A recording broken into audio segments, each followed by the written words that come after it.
بسم اللہ الرحمن الرحیم۔ السلام علیکم۔ حضرت شیخ صفی الدین فرماتے ہیں، اپنے رسالہ میں نے جن بزرگوں کو دیکھا ان میں ایک شیخ علی کردی رحمۃ اللہ علیہ ہیں۔ آپ میں دمشق کی شوریدگی ظاہر تھی اور اہل دمشق پر مالکانہ تحکم فرماتے تھے۔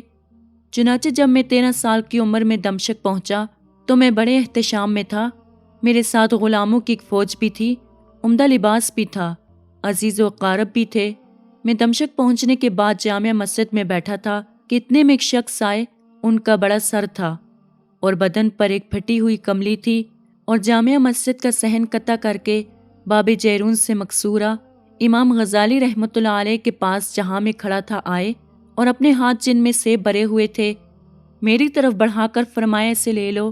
میں ان سے ڈرا اور پیچھے کی طرف ہٹا تو آپ نے سارے سیب ایک ایک کر کے میری طرف کو پھینکے اور چلے گئے۔ اتنے میں شیخ ابو القاسم ثقلی آئے۔ وہ بڑے معتبر آدمی تھے۔ ان کے ہمراہ شیخ نجم الدین میرے والد کے ماموں تھے، وہ دمشق میں مدرس تھے۔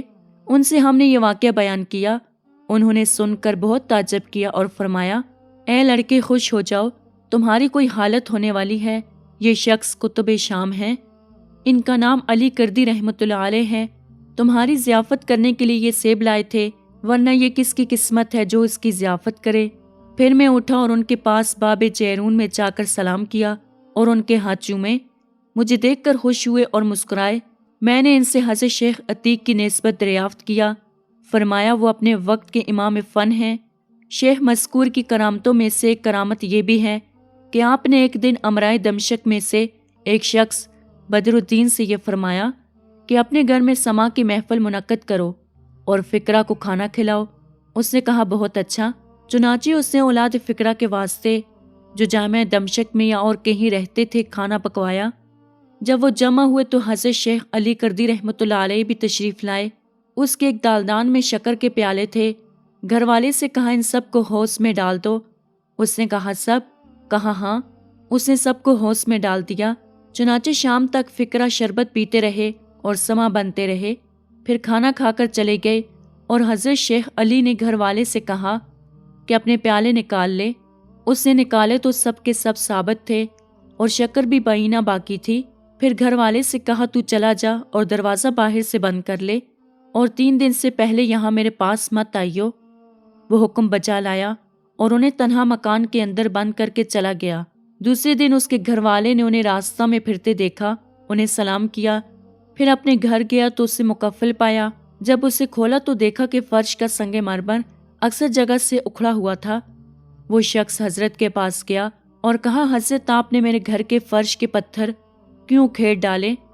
فرمایا، اے بدر الدین، اچھا آدمی فقیروں کی مہمانی کرے اور حرام کے فرش پر مہمانی کرے۔ انہوں نے کہا، حضرت، یہ مکان میرے باپ سے میراث میں آیا ہے۔ حضرت اس پر خفا ہوئے اور ہٹ گئے۔ اس شخص نے شیخ کے علم کشفی اور ان کے فعل پر غور کیا۔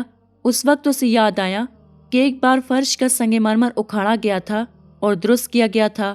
فوراً اس شخص نے کاریگروں کو بلوایا جنہوں نے اس مکان کو درست کیا تھا اور کہا، سچ بتاؤ کہ تم نے فرش لگاتے وقت کیا کیا تھا؟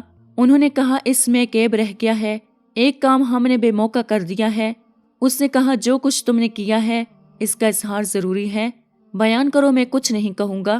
انہوں نے کہا کہ آپ کا سنگ مرمر تو ہم لوگوں نے بیچا اور جامع مسجد کا سنگ مرمر اس میں لگایا۔